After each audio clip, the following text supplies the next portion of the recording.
ನಮಸ್ಕಾರ ವೀಕ್ಷಕರೇ, ಪಾಕಾಸ್ತ್ರ ಚಾನಲ್ಗೆ ಸ್ವಾಗತ. ಇವತ್ತು ಮೂಲಂಗಿ ಸಾಂಬಾರಿನ ರೆಸಿಪಿಯನ್ನು ಶೇರ್ ಮಾಡ್ತಾ ಇದ್ದೆ. ಮೂಲಂಗಿ ಸಾಂಬಾರನ್ನು ಒಮ್ಮೆ ಈ ರೀತಿ ಟ್ರೈ ಮಾಡಿ. ನಿಮಗೆ ಮೂಲಂಗಿ ಸೇರೋದೇ ಇಲ್ಲ ಅನ್ನೋರಿದ್ರೆ ಈ ರೀತಿ ಮಾಡಿಕೊಂಡ್ರೆ ನೀವು ಖಂಡಿತ ಮತ್ತೆ ನಾವು ಮೂಲಂಗಿಯನ್ನು ತಿನ್ನಬೇಕು, ಈ ರೀತಿ ಮಾಡ್ಕೊಳ್ಬೇಕು ಅನಿಸುತ್ತೆ. ಮುದ್ದೆಗೆ, ಅನ್ನಕ್ಕೆ, ಚಪಾತಿಗೆ, ರೋಟಿಗೆ ತುಂಬಾ ಚೆನ್ನಾಗಿ ಅನಿಸುತ್ತೆ. ಮನೆ ಮಂದಿಗೆಲ್ಲ ಇಷ್ಟ ಆಗುತ್ತೆ ಇದು. ನಾನು ಮೂಲಂಗಿಯನ್ನು ಕಟ್ ಮಾಡಿ ರೆಡಿ ಮಾಡಿ ಇಟ್ಕೊಂಡಿದ್ದೆ. 1 ಈರುಳ್ಳಿ, 2 ಟೊಮೆಟೊವನ್ನು ಕಟ್ ಮಾಡಿದ್ದೆ. ಮತ್ತು ಮೂಲಂಗಿ ಜೊತೆ ಹಾಕಲಿಕ್ಕೆ ನಾನಿಲ್ಲಿ ಒಂದು ಸಣ್ಣ ಪೀಸ್ ಆಗೋಷ್ಟು ಫ್ಲವರನ್ನು ಹಾಕಿದ್ದೆ. ಅಂದರೆ ಮೂಲಂಗಿ ಜೊತೆಗೆ ನಾನು ಫ್ಲವರ್ ಹಾಕಿರೋದು, ಅಂದರೆ ಫ್ಲವರ್ ಇತ್ತು ಹಾಗಾಗಿ ಹಾಕಿದ್ದೆ. ಇಲ್ಲಾಂದರೆ ನೀವು ಮೂಲಂಗಿ ಒಂದರಲ್ಲೇ ಸಾರು ಮಾಡ್ಕೊಳ್ಬೋದು. ಹಾಗೆ 1 ಆಲೂಗಡ್ಡೆನೂ ಕೂಡ ಹಾಕಿದ್ದೆ. ಮೂಲಂಗಿ ಕಡಿಮೆ ಇದೆ, ಹಾಗಾಗಿ ಆಲೂಗಡ್ಡೆ ಮತ್ತು ಫ್ಲವರು ಎಕ್ಸ್ಟ್ರಾ ತರಕಾರಿ ಇರುವುದರಿಂದ, ಅವು ಸಣ್ಣ ಸಣ್ಣ ಪೀಸ್ ಇರುವುದರಿಂದನೇ ಹಾಕಿರೋದು. 1 ಆಲೂಗಡ್ಡೆ ಇತ್ತು, ಹಾಗೆ 1 ಸಣ್ಣ ಪೀಸ್ ಆಗುವಷ್ಟು ಫ್ಲವರು ಕೂಡ ಇತ್ತು. ಹಾಗಾಗಿ ಅವೆರಡನ್ನು ಕೂಡ ಇದ್ರ ಜೊತೆಗೆ ಕಟ್ ಮಾಡಿ ಹಾಕಿದ್ದೆ. ಈ ರೀತಿ ಮಿಕ್ಸ್ ತರಕಾರಿ ಹಾಕಿ ಮಾಡೋದ್ರಿಂದನೂ ಸಾಂಬಾರು ಚೆನ್ನಾಗಿ ಅನಿಸುತ್ತೆ. ಈಗ ಇದಕ್ಕೆ ಈರುಳ್ಳಿ, ಟೊಮೆಟೊ, ಮೂಲಂಗಿ ಮತ್ತು ಫ್ಲವರು, 1 ಆಲೂಗಡ್ಡೆ ಹಾಕಿ ಇದನ್ನು ಬೇಯಲಿಕ್ಕೆ ಇಟ್ಟಿರ್ತೇನೆ ನಾನು. ಸ್ವಲ್ಪ ನೀರು, ಉಪ್ಪು ಮತ್ತು ಅರಿಶಿಣದ ಪುಡಿ ಹಾಕಿ ಇದನ್ನು ಬೇಯಿಸ್ಕೊಳ್ಳೋಣ. ಫಸ್ಟಿಗೆ ನನ್ನ ಚಾನಲನ್ನು ಫಸ್ಟ್ ಟೈಮ್ ನೋಡ್ತಾ ಇದ್ದರೆ ಸಬ್ಸ್ಕ್ರೈಬ್ ಮಾಡ್ಕೊಳ್ಳಿ. ಪಕ್ಕದಲ್ಲಿರುವಂಥ ಬೆಲ್ ಬಟನನ್ನು ಕ್ಲಿಕ್ ಮಾಡಿದರೆ ನಾನು ಯಾವುದೇ ಒಂದು ರೆಸಿಪಿಯನ್ನು ಅಪ್ಲೋಡ್ ಮಾಡಿದಾಗ ಅದರ ನೋಟಿಫಿಕೇಷನ್ ಬರುತ್ತೆ. ಸಿಂಪಲ್ ಆಗಿರುವಂಥ ರೆಸಿಪಿಗಳನ್ನು ನಾನು ಶೇರ್ ಮಾಡ್ತಾ ಇರ್ತೇನೆ. ಇದನ್ನು ಬೇಯಲಿಕ್ಕೆ ಇಟ್ಟಿದ್ದಾಗಿದೆ. ಈ ಕಡೆ ನಾನು ಒಂದು 4 ಸ್ಪೂನ್ ಆಗುವಷ್ಟು ಹೆಸರು ಬೇಳೆಯನ್ನು ಆಲ್ರೆಡಿ ಕುಕ್ಕರಲ್ಲಿ ಹಾಕಿ ಬೇಯಿಸ್ಕೊಂಡು ರೆಡಿ ಮಾಡಿ ಇಟ್ಕೊಂಡಿದ್ದೆ ನೋಡಿ.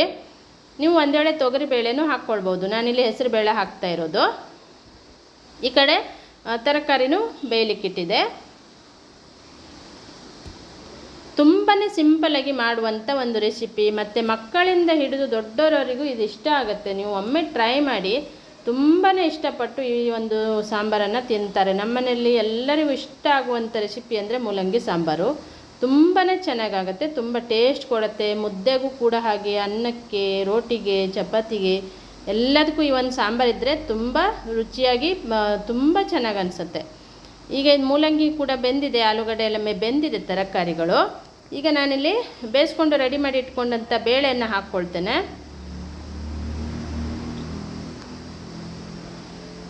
ನೀವು ಒಂದು ವೇಳೆ ತೊಗರಿ ಬೇಳೆಯಲ್ಲೂ ಮಾಡಿಕೊಳ್ಬೋದು. ನಾನಿಲ್ಲಿ ಹೆಸರು ಬೇಳೆನ ಹಾಕ್ಕೊಂಡಿದ್ದೆ. ಈಗ ಇದನ್ನು ಚೆನ್ನಾಗಿ ಮಿಕ್ಸ್ ಮಾಡ್ಕೊಳ್ಳೋಣ.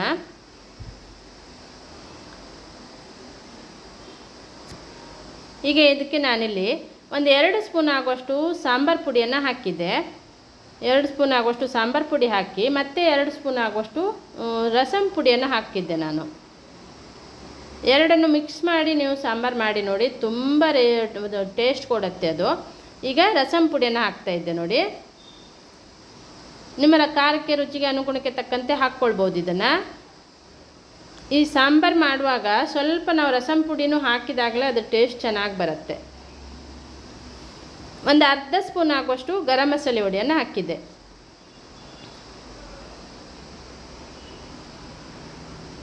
ಇದನ್ನೀಗ ಚೆನ್ನಾಗಿ ಮಿಕ್ಸ್ ಮಾಡಿ ಇದನ್ನು ಚೆನ್ನಾಗಿ ಕುದಿಸ್ಕೊಂಡ್ರೆ ಸಾಂಬಾರು ರೆಡಿ ಆಗುತ್ತೆ. ಇದು ಈಗ ತಿಳು ಅನಿಸುತ್ತೆ ನಿಮಗೆ. ಇನ್ನು ಕುದ್ದ ನಂತರ ಬೇಳೆ ಎಲ್ಲ ಹಾಕಿರ್ತೀವಲ್ಲ, ಸ್ವಲ್ಪ ದಪ್ಪ ಆಗುತ್ತೆ ಸಾಂಬಾರು. 1 ಚಿಟಿಕೆ ಆಗುವಷ್ಟು ಕಸ್ತೂರಿ ಮೆಥಿ ಹಾಕಿದ್ದೆ, ಫ್ಲೇವರಿಗೆ ಅಂಥೇಳಿ. ಫ್ಲೇವರಿಗೆ ಚೆನ್ನಾಗಿ ಬರುತ್ತೆ ಕಸ್ತೂರಿ ಮೆಥಿ ಹಾಕಿದಾಗ. ಇದನ್ನು ಹಾಕಿ ಚೆನ್ನಾಗಿ ಕುದಿಸ್ಕೊಳ್ಬೇಕೀಗ. ನಾನು ಮೂಲಂಗಿ ಬೇಯುವಾಗ ಸ್ವಲ್ಪ ಉಪ್ಪು ಹಾಕಿದ್ದೆ. ಇವಾಗ ನೋಡಿಕೊಂಡು ನಿಮ್ಮ ರುಚಿಗೆ ಅನುಗುಣಕ್ಕೆ ತಕ್ಕಂತೆ ಉಪ್ಪನ್ನು ಹಾಕ್ಕೊಳ್ಬೋದು.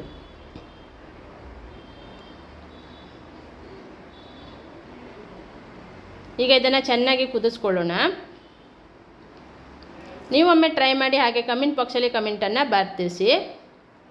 ಈ ಒಂದು ರೆಸಿಪಿಯನ್ನು ಇನ್ನೊಬ್ಬರಿಗೆ ಶೇರ್ ಮಾಡಿ, ಹಾಗೆ ಲೈಕ್ ಮಾಡಿ, ನನ್ನ ಚಾನಲ್ಗೆ ಒಂದು ಸಪೋರ್ಟ್ ಮಾಡಿ. ಈಗ ಚೆನ್ನಾಗಿ ಕುದೀತಾ ಇದೆ ನೋಡಿ. ಕುದಕ್ಕೆ ಸ್ವಲ್ಪ ದಪ್ಪ ಅನಿಸಿದೆ. ಇನ್ನು ನಾವು ಅದನ್ನು ಸ್ಟವನ್ನು ಆಫ್ ಮಾಡಿದ ನಂತರನೂ ದಪ್ಪ ಆಗುತ್ತೆ ಇದು. ಹೆಸರು ಬೇಳೆ ಹಾಕಿದಾಗ ತುಂಬ ಬೇಗನೆ ದಪ್ಪ ಆಗುತ್ತೆ. ಈಗ ಲಾಸ್ಟಲ್ಲಿ ಸ್ವಲ್ಪ ಕೊತ್ತಂಬರಿ ಸೊಪ್ಪು ಹಾಕಿಬಿಟ್ರೆ ಮೂಲಂಗಿ ಸಾಂಬಾರು ರೆಡಿ ಆಗುತ್ತೆ ವೀಕ್ಷಕರೇ. ಮೂಲಂಗಿ ಸಾಂಬಾರು ತುಂಬಾ ಟೇಸ್ಟಿಯಾಗಿರುವಂಥ ಮೂಲಂಗಿ ಸಾಂಬಾರು ರೆಡಿಯಾಗಿದೆ. ಸ್ಟವ್ ಆಫ್ ಮಾಡಿದೆ. ಲಾಸ್ಟಲ್ಲಿ ಒಂದು ಒಗ್ಗರಣೆಯನ್ನು ಹಾಕ್ಕೊಳ್ಳೋಣ. ಮೇಲ್ಗಡೆ ಒಗ್ಗರಣೆ ಹಾಕೋದ್ರಿಂದ ಅದು ಘಮಕ್ಕೆ ಇನ್ನಷ್ಟು ಚೆನ್ನಾಗಿ ಅನಿಸುತ್ತೆ. ಇದಕ್ಕೆ ಸ್ವಲ್ಪ ಇಂಗು, ಜೀರಿಗೆ, ಸಾಸಿವೆ, ಕರಿಬೇವು, ಬೆಳ್ಳುಳ್ಳಿ ಹಾಕಿ ಇದನ್ನು ಒಣಮೆಣಸಿನ್ಕಾಯಿ ಹಾಕಿದ್ದೆ.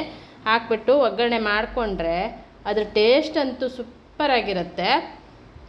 ನೋಡಿದ್ರಲ್ಲ, ಎಷ್ಟು ಸಿಂಪಲ್ಲಾಗಿ ಟೇಸ್ಟಿಯಾಗಿರುವಂಥ ಮೂಲಂಗಿ ಸಾಂಬಾರು ರೆಡಿಯಾಗಿದೆ.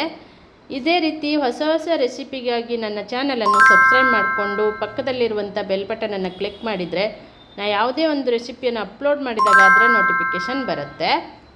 ಮುದ್ದೆಗೆ, ಅನ್ನಕ್ಕೆ, ಹಾಗೆ ಇದು ಚಪಾತಿ ರೊಟ್ಟಿಗೂ ಚೆನ್ನಾಗಿ ಅನಿಸುತ್ತೆ ಈ ಒಂದು ಮೂಲಂಗಿ ಸಾಂಬಾರು.